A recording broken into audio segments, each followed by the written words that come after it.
I'm back. Okay, we haven't gotten very far from where we were before. Let's clear this. We're going to be making a server, so we got to add some things to our yarn package. We're going to add Express, Node, Morgan. I must be missing one. NodeMon. NodeMon, is that everything? Mongo, I guess, but we'll do that separately. For now, we're going to simulate a server that just stores it locally into like a couple of arrays or something. On that note, let's create those arrays. I guess also we should make our scripts for our ability to actually run our start command, which will execute nodemon index.js. All right, so that's what we'll use to run our server. Boop, over here, let's constant express equals require. Where's my require? Require express cool constant Morgan equals require Morgan. All right. I like making my port number with a variable. Constant port is equal to something relatively random, not super random, but okay. I'm going to get rid of this and this. And I'm going to, I'll comment this out for now. We'll refer to it later for when we want to actually save some passwords and stuff. All right, so we're going to need an instance of Express. So constant, I like calling it server, but you can call it app, whatever you want. Equals Express. All right, our server is going to have some middleware. It's going to make use of express.json. That way we can grab information from bodies when we get our posts and things other than gets, basically. We're going to server.use. We're going to use Morgan so that we have some nice messages when we're testing. I like giving it the tiny so that we don't get too much information.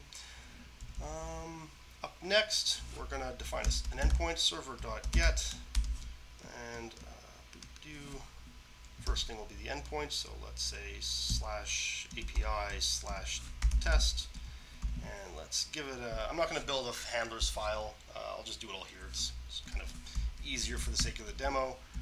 Request response, and let's just res.status 200, which is the default, so I technically don't have to state it, but JSON .json status of 200 and a message of good job. All right.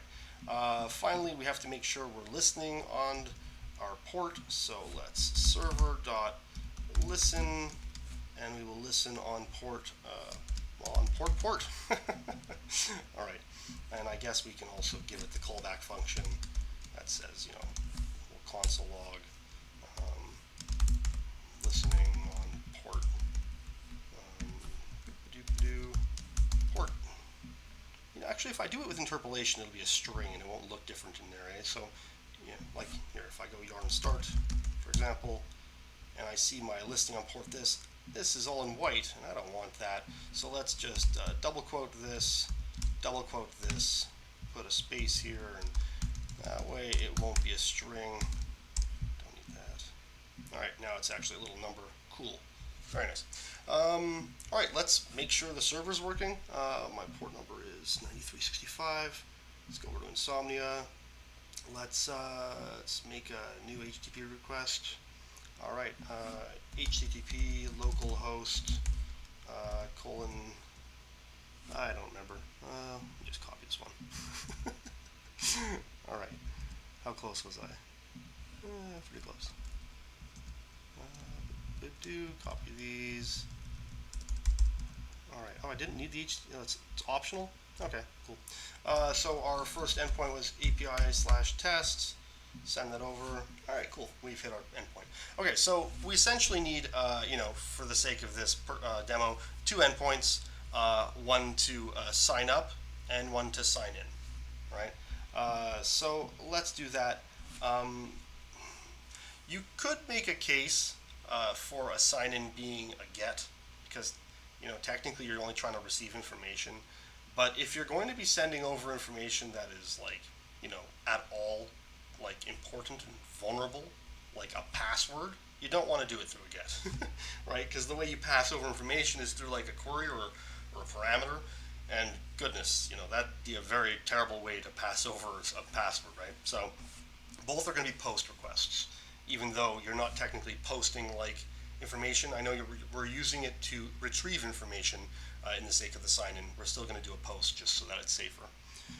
So let's do a server dot post, and let's make a slash API slash sign in. And so for our rec res, all right. So I imagine we're going to have to kind of build like some, auth or array auth. I mean, you could imagine this would be a collection in Mongo, right? Collections are like arrays. So let's give a couple examples here. Let's say you have an email of, I don't know, a at gmail.com, and your password for now is like 1234, whatever. Let's just do that to test. And for the sign in, we're going to have an email and a password, right? So let's extract those from the body, constant password, email, right? I mean, you could use different ways of identifying people. You could have like a username if you wanted to, but it's typically easier to just have emails because everybody has an email, and realistically, that's the primary means of communicating with users anyways. So this is going to come from rec.body. Cool. Before you go past like, a rec.body's, deconstruction, really you should be validating right away. If we were hitting Mongo at this stage, you shouldn't go right to the try and connect with Mongo. Why bother talking to Mongo if, you don't have the password of the email? So right away, let's do a validation check. If not password, let's return res.status 400, that's not 400, dot JSON status 400 message missing password. We can do the same thing for our email, missing email. All right, cool. So our validation is done. So now we're in a case where we have both an email and a password. So now we're going to go ahead and look through our list of auth and try to find, an auth object that has a matching email. Constant found account, found auth, I guess, is equal to auth.find, and for each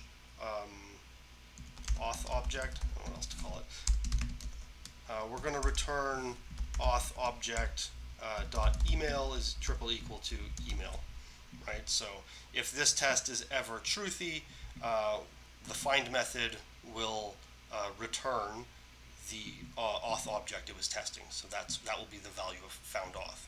And if it never finds anything, then this will be undefined. So now we're at a place where we can say, hey, if we don't have found auth, right? Always good to test your negations, by the way, for your invalid situations. It's a common pattern you'll see. So if we don't have auth, we will send back a 404 with auth, no account exists with email, and I guess I'll interpolate here. And I think it's just email. All right. Cool. If we do have auth, we want to make sure that the passwords match, right? So now we're at a place where found auth is one of those objects. So we're going to be like, hey, if found auth dot password does not equal password, again, we're at a point where we can say to them, what's the error code for like no access? I don't remember. I'm just going to send a 400 for now. Well, hold on.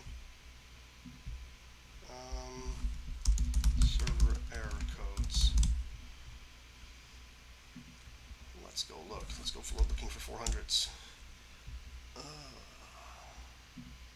400 unauthorized. Similar to 403. Hold on. Invalid data. Refusing action. Not necessary permissions. It sounds like a 403, 401. Unauthorized use valid credentials. Oh no, it sounds more like a 401. No. Some sites incorrectly use 401 for when an IP is banned. Okay. I'll go with a 401. Error code for wrong password. I don't want to use the wrong one here. 401. All right, cool.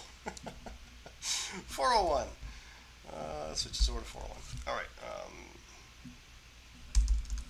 Incorrect password. And if I'm being frank, a lot of servers will actually merge these two to just give a little bit less information back in case someone's trying to hack things. Because, like, if you actually give this kind of feedback, then you've provided them the feedback that, oh, you actually have a good email address, you just don't have the right password.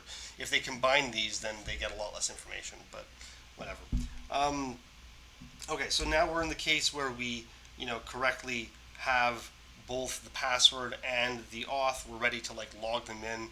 I mean, realistically, you're probably having like some constant, accounts, and that's going to have a differently shaped object. Imagine it would have also an email. Maybe it has a name, and it has, I don't know, some profile information. Whatever. We'll leave it like that for now. So now you would, because you don't want to pass the user back, you don't want to respond to the request with the authorization object itself. There's probably a different object that contains the information of the user, so you want to pass them that. So now we can similarly do constant found account is equal to accounts.find for each account, return if account.email matches email. We could technically at this point repeat this. This should not happen, but that this shouldn't happen. But just for safety's sake, we will, so that we don't respond back with an empty account. Now we're finally in the point where we can res.status our 200, and we can JSON over an object with the status of 200 and an account of found account. I mean, we can call this data. People often call it data. All right. Are we done? Yeah, there's no promises here, so we're not really going to run into any errors yet. We don't have to worry about doing a try-catch block or anything like that. Let's try hitting this up and testing it. So this is a post on. I'm just going to copy this over so that I can not worry about a typo. All right, let's duplicate this. Sign in. Boop. Sign in. All right, let's make this post. Let's change our address. Double slash is no good. Let's make sure we add a JSON body. Actually, let's just not add one for now. We should just tell us, yeah, missing password. Cool. So let's add our password, double quote, because we're in JSON, and whatever. That was supposed to be random letters. Almost came out to swear words. All right, missing email. All right, let's add our email. All right, send it. No account exists with that email. It's not even an email address.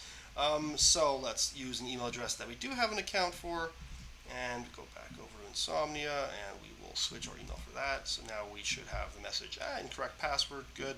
Let's go and give the password. Ooh, I made it a string. I made it a number. This is realistically going to be a string. I'm not going to get into changing it to a number. You're never going to save string passwords as numbers, because why would you limit them to numbers? Anyhow, okay, so so this still doesn't work, despite the fact that I changed it. So now let's change the password over to 1234. And good. Now we have our data of our object. So this is like our login. Let's try to build the sign-in now. so we're going to have another post, server.post, and it is going to be at slash API slash sign up instead of sign in. And we're going to have a request response. All right. So what pieces of information do we need from the user? I mean, I don't know. It could be a bunch of things when they sign up. It might not just be their password and their email. Let's see what information I have here. I have name. Okay, so I'm going to say that they need to have an email, a password, and a name. Sounds simple enough. All right. So first things first, we're going to extract that information from their body. Email, password, and name. They're coming from rec.body. All right, let's do our validation. I'm just going to go over here and steal this. All right, I've scrolled down way too far. All right, if not password, missing password. If not email, missing, yep, all right. If not name, all right. And obviously, there is a much more dry way to do this, which I'll leave for now because it takes longer to set up. So now we've validated that they do have those things. I mean, we didn't technically validate that email is an email address. And, even in a real life situation, when you sign them up, chances are what you're going to do is you're going to, create an email address that your server is going to make use of. And you're going to have your server send that email address an email that contains like some random numbers or something like that. And then you're going to make them tell you back that message.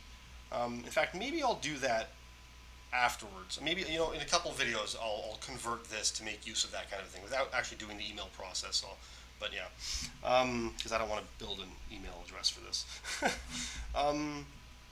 Okay, so now we're at a point where we validated that they have given us the right information. So at this point, we should make sure that the email address is not currently in use. Because if there already exists auth for it, we shouldn't insert auth for it. In fact, in your Mongo, chances are you're going to have an underscore ID, and its value is probably going to be like the email address because that's a unique identifier you could use. So let's go and test that. So constant conflict of auth. I don't know. No. Email already in use is equal to. We're going to test the auth. We're going to go looking through it. We're going to find for each auth object. We're going to return truthy if auth object.email is equal to email. All right, so now we're in a place where we can be like, hey, if email is already in use, then we can, let me just grab one of these. Return, this is a good place for a 409 because it's a conflict. Message, email already in use. All right. 44. I'm going to pause this recording. All right, I'm back. So we've verified that the email is not already in use. So now we're at the case where we're ready to actually create the new auth object and the new user object. So let's see, what does an auth object look? It just has email password, and I'm pretty sure those are the exact same email password.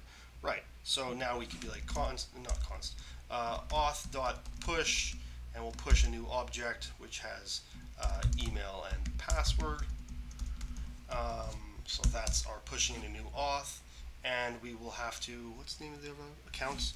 Accounts.push, and we would need to push in a new blank account. What's the account going to have? Email, name, and an empty profile.